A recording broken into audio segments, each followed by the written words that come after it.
अस्सलाम वालेकुम मेरे दोस्तों, कैसे हैं आप? अल्लाह का शुक्र है, ठीक हूँ। शुक्र है अल्लाह का कि मैं ठीक हूँ।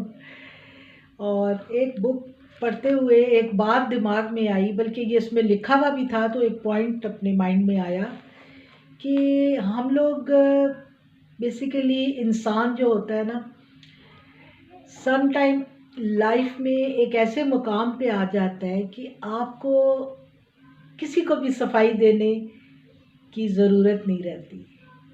और आपका जो कनेक्शन होता है वो अपने किसी और के साथ इतना ज़्यादा जुड़ जाता है कि आप अपने सारे मामलात, अपनी ज़िंदगी की, अपनी हेल्थ के, अपनी सारी चीज़ों की उस ज़ात पे छोड़ देते हो।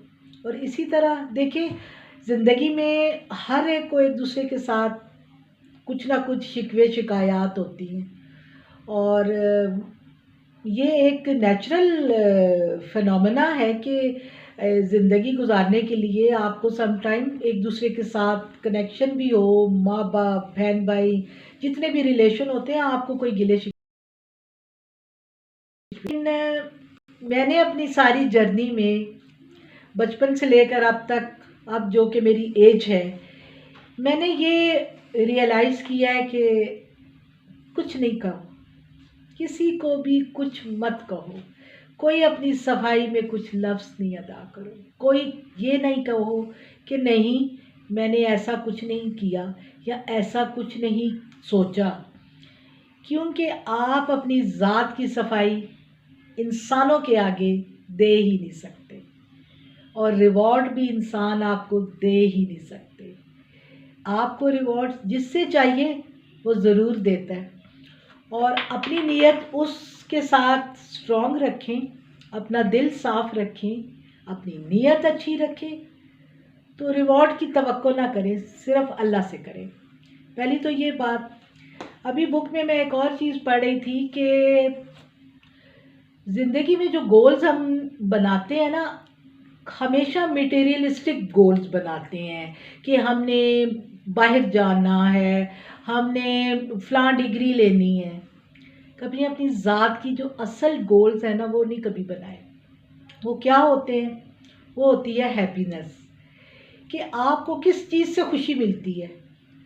आपको अगर ज़िंदगी में कभी कुछ भी सोचा हो बचपन से लेकर अब तक कि आपने कुछ करना है, सपोज़ आपको अपना जो एक टैलेंट होता है हर इंसान के अंदर, मैंने एक जगह पढ़ा था, मैं मज़हब से हर चीज़ को रिलेट करती हूँ व्यूअर्स, कि अल्लाह ताला के जो सफ़ाती नाम है ना, हर नाम के साथ हर इंसान जो भी अल्लाह ने पैदा किया है अपने हाथ से बनाया है, चाहे हम मुसलमान हैं, चाहे हम कोई भी मज़हब से हैं, तो अल्लाह ने बड़े शौक़ से अब इस इंसान को बनाया है, तो उसमें अपना एक सिफ़ाती नाम ज़रूर दिया है।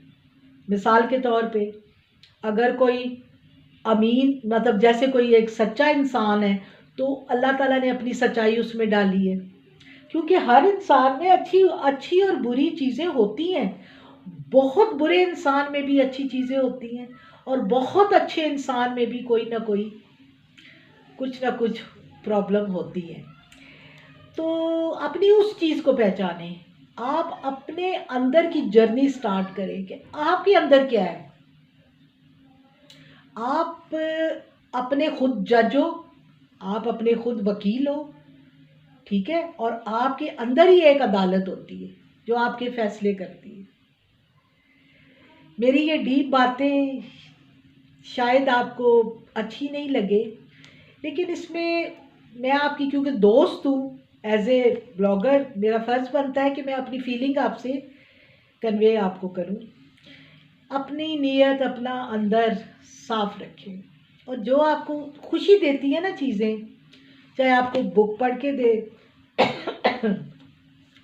चाहे आपको कोई गेम करके, कोई मूवी देख के, नमाज़ पढ़ के, कुरान पढ़ के, वॉक करके, आप वो ज़रूर करें, और स्पेशली एज के इस हिस्से में, क्योंकि पहले तो भागम दौड़ होती है, बचपन में भागना, फिर जवानी में आप और चीज़ों के पीछे भागते हो, आप अपने हस्बैंड वाइफ, बच्चे।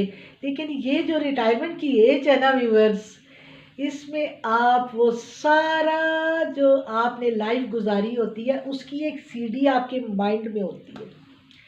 आप उस सीडी को देखें, वो जब सीडी आप खोलेंगे, आप देखेंगे अपनी पूरी फिल्म, तो आपके अंदर एक बच्चा छुपा होगा, उस बच्चे की ख्वाहिश होगी। जैसे व्यूअर्स, मैं आपको अब अजीब लगता होगा मेरी ये बात कहनी, मुझे गाना गाने का बड़ा शौक था।